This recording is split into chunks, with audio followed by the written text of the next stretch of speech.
Guys, nagluto ako guys ng ayan, nagprito muna ako ng cauliflower. And then after natin ma-fry, ilalagay ko dito sa isang lutuan. Sa pang-ilalim natin yan. Ayan. Tapos dito guys, ayan, giniling. Ginisa natin sa sibuyas at bawang. Then, tinimpla natin ng asin at paminta. Tapos, nilagyan natin itong green na to. Yung coriander po yan. Coriander leaves. Ayan. So, luto na yan. Yung giniling natin. And then, ilalagay natin yung dito guys.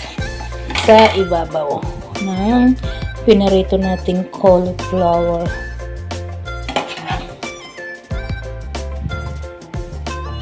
Ayan. Yan ang pinarepair ni Ate Lawrence for lunch today.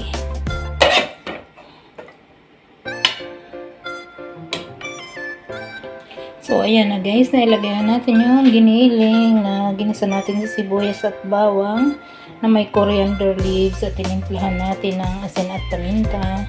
So, ngayon guys, lagyan natin ng konting water. Nagpainit ako ng tubig. Ayan, lagyan lang natin ng konti guys. Tapos,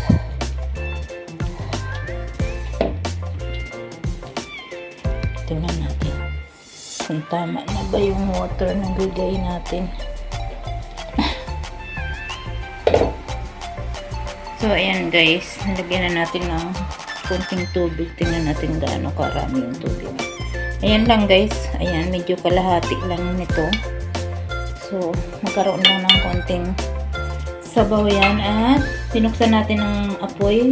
Sa mahinang apoy lang guys, mga 5 minutes. Basta kumulo yan guys, ay ready to serve na po yan. Ayan. After 5 minutes guys, kumulo lang yung tubig niya. Ayan. Thank you so much. Ayan lang po. Share lang po ni Ate Lawrence. Maraming salamat sa lahat ng susuporta. Nanonood ng aking mga video ina-upload.